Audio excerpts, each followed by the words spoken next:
মায়ের ওষুধ কেনার টেনশন থেকে যেন সফল উদ্যোক্তা বনে গেছেন শিমুল। আমার উপর দিয়েই সংসারটা চলে।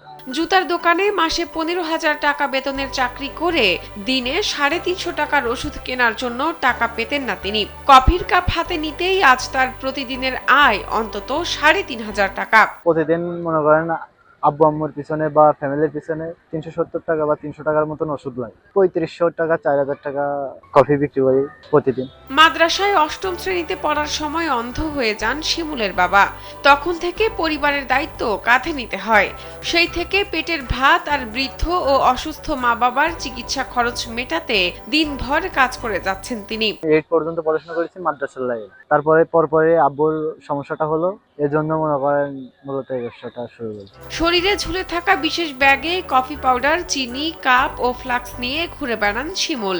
কেউ কফি খেতে চাইলে দাঁড়িয়ে কফি বানিয়ে ক্রেতাদের পরিবেশন করেন তিনি। বর্তমানে নিজের চাহিদার প্রেক্ষিতে যথেষ্ট ভালো আছেন বলে জানান চাকরি ছেড়ে উদ্যোক্তা হয়ে ওঠা শিমুল। ডিসি অফিসের সামনে পদ্মপুকুর পাড়ে থাকি 12টা থেকে সন্ধ্যা 7টা পর্যন্ত। আর সন্ধ্যা 7টার পরে যে আমি ইকো পার্কে। নিজের শরীরকেই দোকান বানিয়ে কফি বিক্রির এমন ধারণা পাওয়া যায় ইউটিউব থেকে। কয়েকটি ভিডিও দেখে ঢাকায় চলে আসেন তিনি।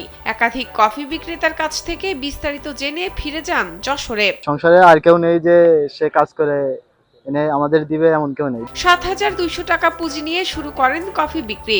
বর্তমানে মা বাবা, স্ত্রী ও এক পুত্র সন্তান নিয়ে ভালোভাবে সংসার চলছে বলে জানান এই স্মার্ট কফিওয়ালা। আমার সংসারটা চলে আলহামদুলিল্লাহ, সব দিকটাই ভালোভাবে চলে যায়। জেলার খাজুরা সেকেন্দারপুরে বাড়ি শিমুলের। শহরের ডিসি চত্বর ও দড়াটানা এলাকায় ঘুরে ঘুরে প্রতিদিন কফি বিক্রি করেন তিনি। আজকে আমরা ডিসি অফিসে আসছি ঘুরতে ঘুরতে, বিকালবেলা এসে ভাইরে দেখলাম, ভাইয়ের কাছ থেকে কফি নিলাম। ভাইয়ের কফিটা অনেক সুন্দরী, ভালো লাগছে।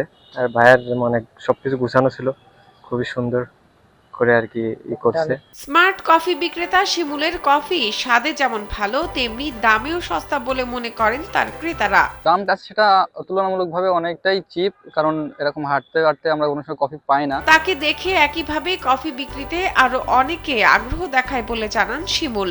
আনন্দ চিত্তে তাদের পরামর্শ দিতে পছন্দ করেন তিনি। আমাকে দেখে অলরেডি এই ব্যবসাটা 4 জন শুরু করেছে। অনেক ভাইদেরকে কিনে দিছি, 4 জনকে কিনে দিছি। তারা ব্যবসা করতেছে, একজন শুরু করবে, মানে সবকিছু রেডি আছে, করবে। পরিবারের ভরণ পোষণের জন্য নামমাত্র বেতন নিয়ে চাকরিতে আটকে যাননি শিমুল। অভাবের সংসারে বৃদ্ধ মা বাবার চিকিৎসার খরচ মেটাতে হাত পাতেননি কারো কাছে। উপযুক্ত কাজের সন্ধান পেয়ে নিজের সর্বোচ্চ শ্রম দিয়ে কিছুটা সচ্ছল পরিস্থিতির দেখা পেয়ে বেশ খুশি এই স্মার্ট কফি বিক্রেতা। শাহনাজ পারভিন, কালবেলা।